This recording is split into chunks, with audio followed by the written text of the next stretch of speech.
நமக்கு தான் ரெஸ்ட் இல்லைன்னு பார்த்தா சிலருக்கு காலை நிம்மதியா வைக்க கூட முடியாதுங்க. காலை ஆட்டிட்டே இருப்பாங்க, வலியோட இருக்கும். ஏன் நைட்டு தூங்கவே முடியாதுங்க. Restless leg syndrome. கமான். பெயின்ன்ற ஒரு இம்பல்ஸ் பிரெயினுக்கு போறதுக்கு சென்சரி நர்வ்ஸ் தான் காரணம். ஆனா இங்க ஒரு ஃபேஷியல் மெக்கானிசம் இருக்கு. காஃபை சுத்தி ஒரு சிலிண்டருக்குலாம் இருக்கு. அந்த நர்வை விட ஃபாஸ்டா இன்ஃபர்மேஷனை பிரெயினுக்கு கொண்டு போய் சேர்த்துறது. இந்த ஃபேஷியல் டிஸ்டோர்ஷன் ஆயிடுச்சு அப்படின்னா பெயின் இருக்கிறதா பிரெயினுக்கு மெசேஜ் அதிகமாக போகிறதுனால அவங்களால நார்மலாக காலை வைக்க முடியாது. சும்மா மூவ் பண்ணிட்டே இருப்பாங்க, எஸ்பெஷலி தூங்குறப்போ. வேற ஒன்றும் பெரிய கம்பசோஸ்தர் இல்லைங்க, நம்ம பாட்டி வைத்தியம் தான். காஃப் மசில் 2 கையில் நல்லா பிடிச்சிக்கோங்க. ஒரு கம்ப்ரெஷன் கொடுத்துட்டு அந்த கம்ப்ரெஷனோட அப்படியே கீழே ஸ்கியூஸ் பண்ணி கொண்டு வாங்க. பெயின் போயிடும். பட்டும் நம்ம காலில் இருக்கிற லார்ஜஸ்ட் நர்வ் வந்து சயாட்டிக் நர்வ். நல்லா தைய புல் பண்ணிட்டு காலை லிஃப்ட் பண்ணிக்கோங்க. அதுக்கப்புறம் move the foot up and down.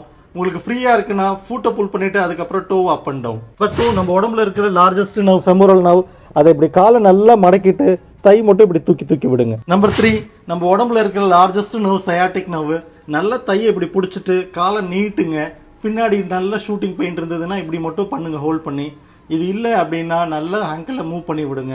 இதுவும் ஃப்ரீயா இருந்ததுன்னா ஆங்கிளை புல் பண்ணிட்டு move the toe up and down. எல்லா பெயினுக்கு பின்னாடியும் ஒரு காரணம் இருக்குங்க. காரணத்தை ட்ரீட் பண்ணிட்டா பெயின் ஃப்ரீயா வாழ முடியும். Just for the information, doctor Ram physio.